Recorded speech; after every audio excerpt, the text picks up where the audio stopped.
Good morning বন্ধুরা, সবাইকে welcome জানাচ্ছি সবিতাস ব্লগ চ্যানেলে। আশা করি সবাই ভালো আছেন আর সুস্থ আছেন। আমিও ভালো আছি। এখন সময় বাজে 11টা 15। অনেকক্ষণ বাইরে আপনাদের কাছে আসলাম। আর বলার কথা হলো যে যে আজকে কেউ আসবে না, না বড় মেয়ে, না ছোট মেয়ে, না নাতনি। ওই জন্য একটা ছোট্ট হাঁড়িতে একটু ভাত বসিয়ে দিয়েছি।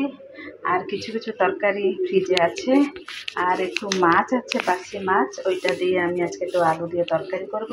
ওই জন্য এখানে একটু মশলা করে নিয়েছি। একা মানুষ, যা করে নিই আপনাদেরকে দেখা বলছে না। তুমি চপাটা দিয়ে কোথায় কোথায় ঘুরলে, কোথায় কোথায় ঘুরলে?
হ্যালো বন্ধুরা, আমার পাশের বাড়ির একটা জায়ের ছেলের বউ যদি কিছু ভালো না লাগে আমার কাছে আসছে, আর গল্প করে ওর ছেলেকে নিয়ে এসে আমার সাথে গল্প করছিল।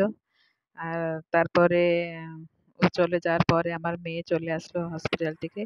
আজকে একটা বিয়ের বাড়ি যাওয়ার আছে জামাইয়ের সাথে, ওদের রিলেশন ভিতরে। তো ও রেডি হচ্ছিল, আর দেখছেন যে মেয়েটা বসে রয়েছে। ও তো জানেন, সবসময় আমি বলি আমার পাশের বাড়ি একটা জায়ের মেয়ে, ও সবসময় আমার কাছে থাকে। আর ওর দিদি কাপড় পরছে, ও একটু ওকে হেল্প করছে, আর আমি কাছে বসে রয়েছি। আর ওকে বলছিলাম যে চুলটা খোলা করলে ভাল লাগবে না, তুই মাথায় খোপা করে দে। তো ও শুনলো। বললাম দেখ, চুলটা খোলা করলে এত লাগবে না, একটু খোসা করে দে। তো তারপরে ও চুলটাকে একটু খোপা করলো। তারপরে দেখালো মা ঠিক লাগছে। আমি বললাম, হ্যাঁ ঠিক আছে। তারপরে জামাইয়ের সাথে চলে গেল। আমি ভিডিও করতে পারিনি বন্ধুরা, তো জামাই কাছে থাকলে আমাকে লজ্জা লাগে। ওরা চলে গেল। তারপরে আমি আর সে জায়ের মেয়েটা, মাছের ঝোল ছিল আর সব ছিল। তো হবে, আমি বললাম মারে তুই আমার সাথে দুটো খেয়ে নে। না করছিল, তো আমি বললাম খা। ও আর আমি খেয়ে নিলাম। তখন মেয়ে আসার আছে, যে কাপড় চেঞ্জ করে যাবে। তারপরে মেয়ে আসলো, আসার পরে ওই কাপড় পরে বলে সময় বাজে 11:37। আজকে অনেক দেরি হয়ে গেল আমাকে বিছনাতে আসতে আসতে। অনেকগুলো কাজ ছিল, তাকে সব শেষ করলাম বন্ধুরা। মেয়ে জামাই সব এসে বিয়ে বাড়িতে গেছিলেন আজকে দুইজনে।